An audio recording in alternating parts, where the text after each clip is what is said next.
Good morning class.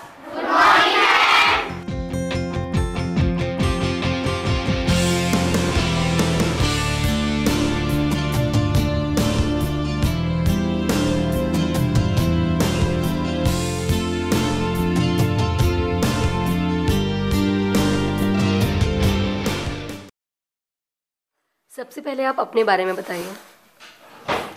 मेरा नाम ऋतु चंद्रा है और मैं पिछले 15 सालों से थिएटर में काम कर रही हूँ और पर ज़्यादातर मैंने एडल्ट्स के साथ काम करा है। और अब के मैंने ब्लाइंड स्कूल में जो नाटक करा वो फर्स्ट टाइम था, फर्स्ट तो नहीं पर सेकंड थर्ड टाइम था कि मैंने बच्चों के साथ काम करा। और ब्लाइंड बच्चों के साथ मैंने पहले कभी काम नहीं करा था। मेरे लिए it was the first, very difficult, very challenging but very rewarding.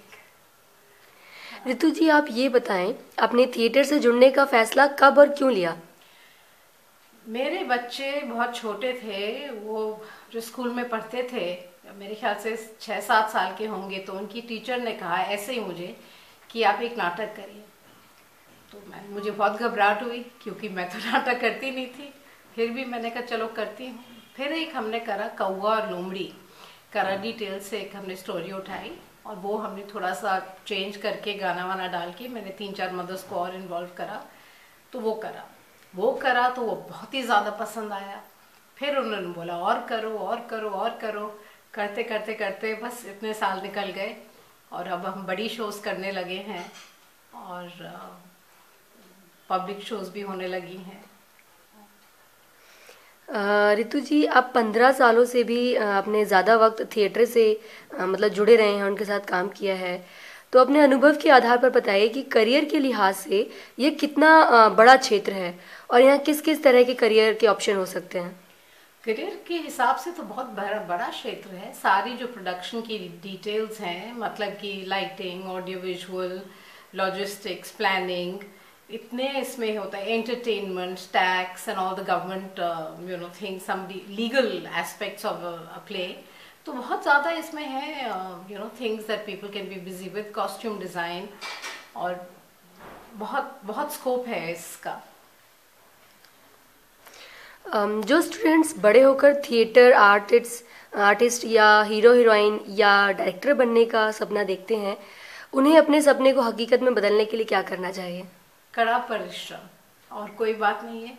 मैंने कोई थिएटर की क्लास नहीं करी, कोई कोर्स नहीं करा, कोई डिग्री नहीं है मेरे पास, बट आई थिंक लाइफ में जीते जीते एक्सपीरियंसेस हो जाते हैं जो आपको अपने आप बताते हैं कि ये डायरेक्शन में आपको जाना है। और अपने मेरे 3 बच्चे हैं तो उनके साथ बड़ी होती गई मैं भी और वो भी। ऋतु जी, किसी भी क्षेत्र में करियर बनाने में पैसे का बहुत ज़्यादा अहम रोल होता है। तो थिएटर आर्टिस्ट या हीरो हीरोइन या फिर डायरेक्टर बनने के लिए अधिक से अधिक और कम से कम कितने पैसे खर्च होते हैं, या पैसे खर्च कर इसे हासिल किया जा सकता है या नहीं? खर्च हासिल किया जाता है अगर आपके पास कोई कॉज हो, कोई आपके लिए डोनेशन देने को तैयार हो, तो खर्च हासिल हो जाता है ज़रूर। मैंने आज तक एक पैसा नहीं लिया है, कुछ कमाया नहीं है इस थिएटर में से। मैं सिर्फ इसलिए करती हूँ क्योंकि मुझे ये बहुत ज़्यादा पसंद है और कोई इसमें मेरा वो नहीं है।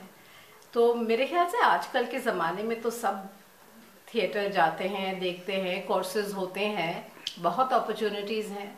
तो इसमें बहुत पैसा कमा सकते हैं या कम कमा सकते हैं, मुझे इतना आइडिया नहीं है, क्योंकि कहाँ बॉलीवुड और कहाँ थिएटर, आई थिंक कोई कंपैरिजन नहीं है।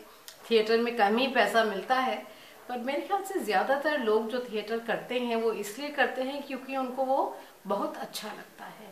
That is a very important thing, to love what you do and then to be willing to work very hard. मतलब जिस काम में आपकी रुचि है वो करने में मज़ा आता है, पैसे फिर मायने नहीं रखता। हाँ, बट डिपेंड करता है। मेरी सिचुएशन ऐसी नहीं थी जहाँ मुझे ज़रूरत थी कि मैं पैसे कमाऊँ, पर हर अलग अलग लोगों की अलग अलग सिचुएशन होती है, और जब कोई काम करता है तो फिर कोई पैसे भी मिलने ही चाहिए, कोई बुरी बात नहीं है उसमें।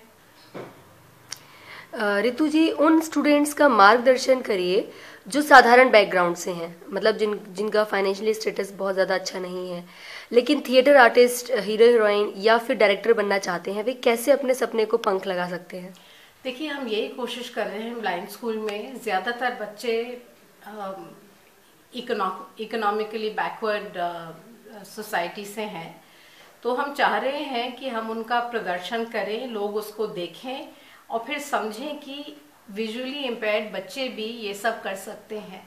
तो यही है कि उनको एक अपॉर्चुनिटी देनी चाहिए, उनको प्लेटफॉर्म देना चाहिए और लोगों को बुलाना चाहिए जो उनको आके देखें, उनको आजमाएं और उनको समझ आए कि भाई ये बच्चे भी किसी से कम नहीं है। तो आपका उन ब्लाइंड स्टूडेंट्स के साथ एक्सपीरियंस लगता है बहुत अच्छा रहा? बहुत अच्छा रहा, मुझे तो बहुत मज़ा आया। शुरू में बहुत दिक्कत हुई क्योंकि वो कहते थे आपको कौन सा नेशनल अवार्ड मिला है, आप दूरदर्शन पे क्यों नहीं दिखाएंगी, हर बात पे मुझे क्वेश्चन करते थे। पर जैसे मैंने कहा, अगर मेहनत करने को तैयार हो, करते करते करते, आपने तो देख लिया नाटक, आपको पता है हम लोग कहाँ तक पहुँच गए। बहुत बढ़िया नाटक।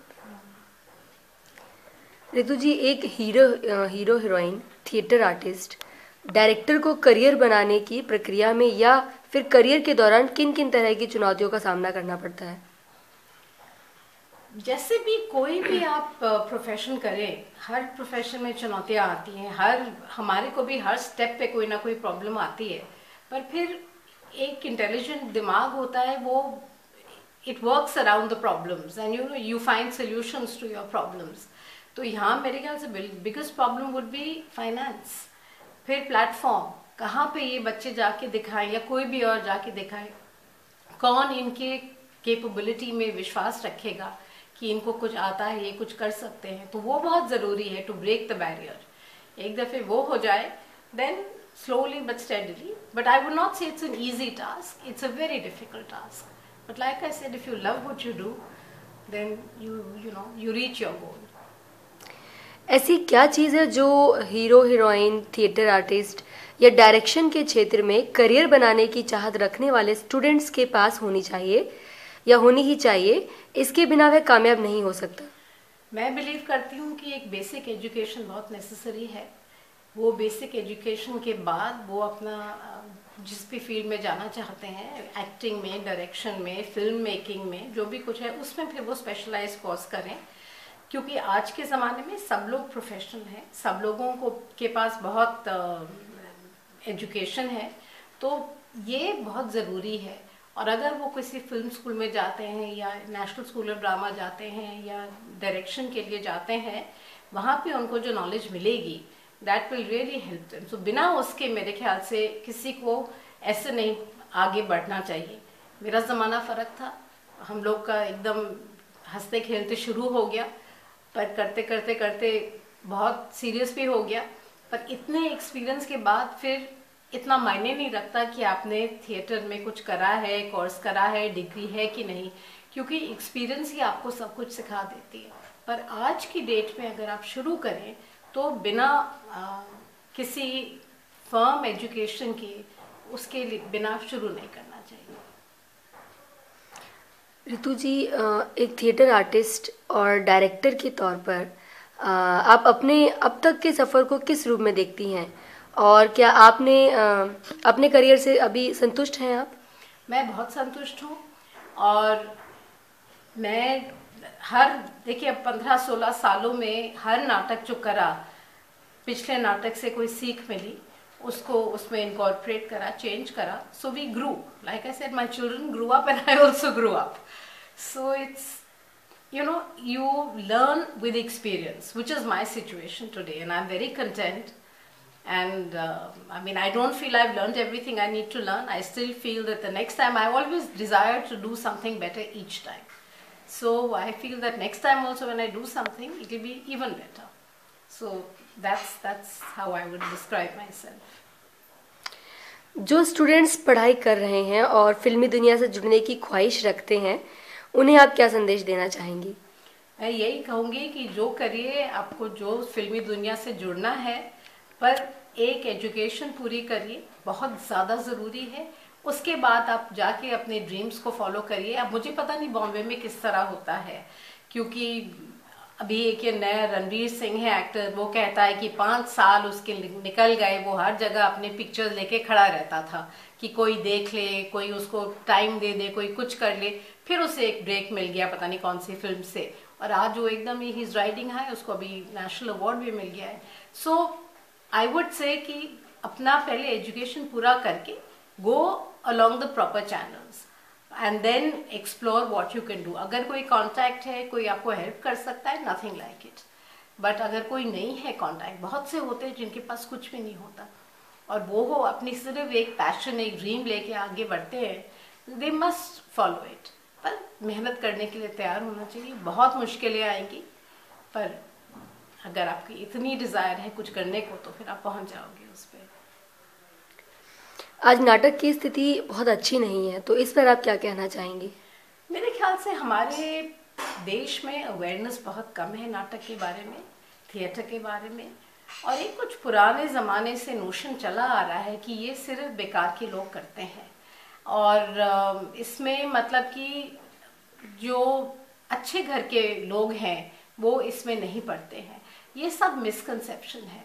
सो इसीलिए मैं कहूँगी कि नाटक की स्थिति अच्छी नहीं है, पर धीरे धीरे धीरे इम्प्रूवमेंट आ रहा है। ये नहीं कि पिछले 10 साल में नहीं आया है।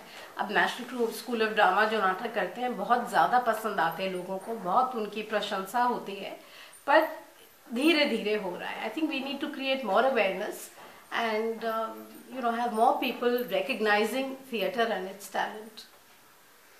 कहते हैं कलाकारों की जिंदगी फटेहाल होती है, आप क्या कहेंगे? पता नहीं, मैं तो मेरा हाल तो ठीक ही है, मैंने कभी कुछ कमाया नहीं इस पे से, पर बॉलीवुड में तो किसी की भी फटे हाल नहीं है। सो आई डोंट नो, ये मुझे इसलिए लगता है कि चेंज आ रहा है धीरे धीरे। थिएटर आर्टिस्ट को भी अब मिल रहा है मिनिमम जो भी कुछ होना चाहिए। और हर स्टार तो अमिताभ बच्चन बन नहीं सकता, बहुत सारे हैं जो उनको कम से ही सेटिस्फाई होना पड़ता है। गॉडफादर के बिना कामयाबी नहीं मिलती, आप क्या कहेंगी?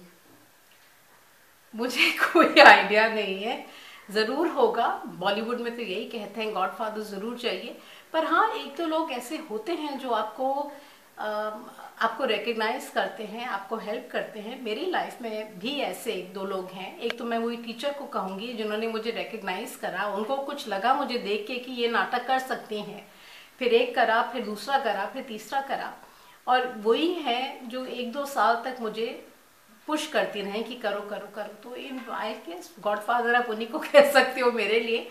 पर कोई चाहिए जो आपको रिकग्नाइज करेगा, आपको वैल्यू करेगा, आपको अपॉर्चुनिटी देगा। इन सब एक ब्रेक मिलना चाहिए। कहते हैं ना, एक दरवाजा खोल दे कोई, फिर उसके बाद अब अपने आप ही खुलते चले जाते हैं दरवाजे। कला की दुनिया में भी भेदभाव मौजूद है, क्या आपको लगता है? हर दुनिया में भेदभाव मौजूद है। जहाँ से 4-5 लोग होंगे वहाँ भेदभाव तो जादू वो हो गई। तो ये नहीं कि कला की दुनिया में है, हर दुनिया में है, हर जगह वही चलता है।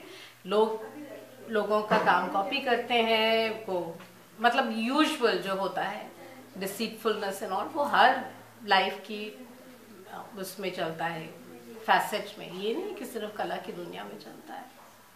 तो आपको अपनी लाइफ में अभी करियर में कभी ऐसा कोई भेदभाव देखने को मिला because you are a women, या कुछ अलग तरीके का ऐसा कुछ हुआ? नहीं, मुझे कभी नहीं, because being a woman it was no problem. And see, it depends on which society that you're catering to, where you belong. And fortunately for me, I've never had to experience that. I belong to maybe a more what should I say, a more educated society, and so I've never had these feelings. Acting सीखने के लिए लोग theatre join करने की सलाह क्यों देते हैं? बिना थिएटर ज्वाइन करे आप एक्टिंग कर ही नहीं सकते। वैसे मेरा मानना है कि हर इंसान के अंदर एक एक्टर है, और जब आप थिएटर ज्वाइन करते हो तो वो एक्टर उभर के आता है, क्योंकि इतने सारे टाइम पे हम एक्टिंग ही कर रहे होते हैं। इतने हमारे एक्सपीरियंसेस होते हैं, इंटरेक्शंस होते हैं लोगों के साथ, या कभी कोई पब्लिक फोरम होता है जहाँ पे हमें कुछ कहना पड़ता है, तो हम लोग एक्ट ही करते हैं। तो जब तक कि आप रियल लाइफ एक्सपीरियंस नहीं लोगे एक्टिंग में, आप एक्टर पूरे तरह से बन नहीं पाओगे। And like I said, I do believe कि हर इंसान के अंदर एक्टर होता है, और हर उसमें कि कास्टिंग में भी बहुत फर्क पड़ता है कि आप करेक्टली अपने कैरेक्टर्स को कास्ट करें। बालगुरु से बात करने के लिए आपका शुक्रिया।